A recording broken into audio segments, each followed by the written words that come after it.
Every day, around 200,000 tons of aluminum are produced. The United States alone consumes more than 4.6 billion kilos per year. To meet this enormous demand, millions of tons of ore need to be processed. But how does a reddish rock become one of the most prized metals on the planet? In this video, you will see where aluminum comes from and how it is made. Civilization could not survive without it. This marvel of engineering is everywhere. It is an integral part of airplanes, automobiles, and the high-voltage cables that carry electricity to our homes. Unlike iron, which oxidizes and deteriorates over time, aluminum forms a layer of aluminum oxide on its surface, which protects it from corrosion. It is 3 times lighter than steel. Thanks to its low density and high strength, it became the main material in the manufacture of aircraft. But it was not until 1807 that the British chemist Humphrey Davy first identified a metal in a salt called alumine. Identifying it was the easy part, but isolating it proved to be a major challenge. It took about 20 years for Danish chemist Hans Christian Ørsted to extract the metal. Even then, the process was so complicated and costly that by the beginning of the 20th century, aluminum was worth more than gold. Napoleon I even used aluminum cutlery for his most important guests, while everyone else had to make do with gold.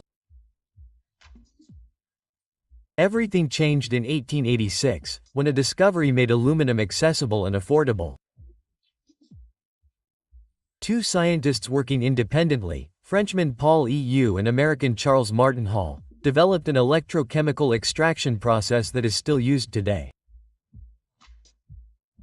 They discovered that by dissolving aluminum oxide in a salt called cryolite and applying electricity, the oxygen atoms were separated, leaving behind metallic aluminum. This method made it possible to mass-produce aluminum at a much lower cost, revolutionizing the industry. But where does aluminum come from? It is found right under our feet, attracting miners because it is the most abundant metal in the Earth's crust, accounting for more than 8% of its composition. However, aluminum does not exist in nature as a pure element. Unlike gold and silver, there are no nuggets or veins. It can only be found in reddish deposits of bushite. The most abundant deposits are located in Australia, Guinea, Brazil, and Jamaica. Alcoa's Handley mine is located in the middle of the Australian mountain range. These mountains are formed mostly of bauxite and constitute the largest mine in the world of this mineral, from which approximately 23 million tons are extracted per year. However, most of the bauxite cannot be removed without first drilling through an underground rock barrier more than 5 meters deep. To do this, enough explosives are used to demolish a 10-story building. First the rock is drilled, then the explosive, based on ammonium nitrate combined with fuel, is inserted. Each month, they use between 700 and 900 tons of ammonium nitrate.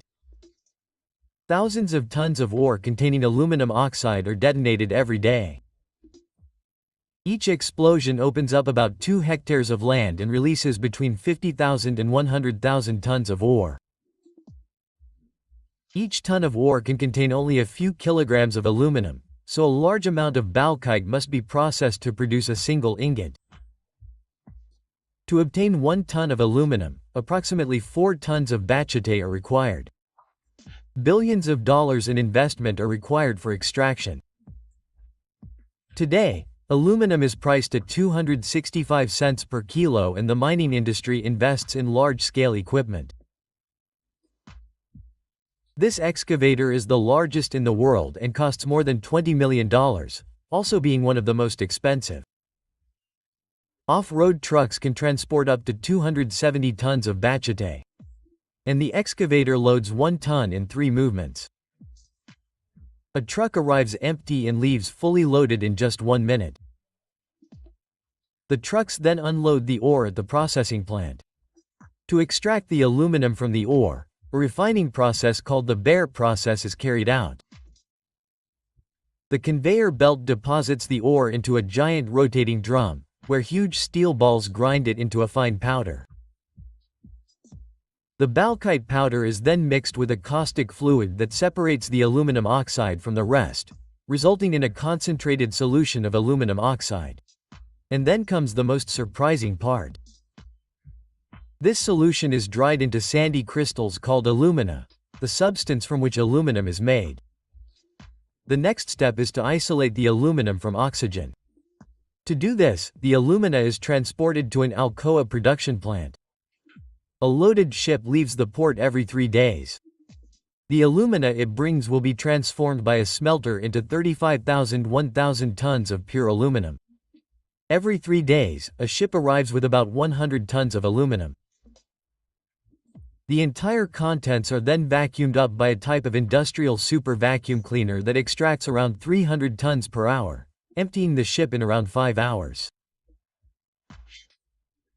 The material is then deposited on conveyor belts and taken to the factory, where the alumina is introduced into large electrolytic tanks filled with molten cryolite. Cryolite reduces the melting point of aluminum from 2050 C to around 950 C. To obtain pure aluminum, it is necessary to separate the oxygen atoms that keep it strongly bound. This process requires enormous amounts of electricity. For this reason, aluminum is known as solid-state electricity. Approximately 1/3 of the cost of 1 kilogram of aluminum corresponds to electricity consumption. The energy used in the plant to power the tanks can supply 300,000 homes. In total, more than 340 megawatts of electricity are consumed per year to produce aluminum. In the electrolytic tanks, a low-voltage, high-intensity electric current is applied through carbon anodes and a cathode, initiating electrolysis. Electricity flows through copper rods connected to the tanks. The aluminum oxide molecules contained in them are formed by 2 aluminum atoms and 3 oxygen atoms. The electric current breaks these bonds, separating the atoms. The oxygen rises to the top of the container and reacts with the carbon anides, forming carbon dioxide, while the denser aluminum sinks to the bottom of the tank. After electrolysis, the molten aluminum at approximately 950 C is separated from the cryolite by suction pumping. This procedure occurs in a continuous cycle, every 36 hours, to extract the metal from the tanks.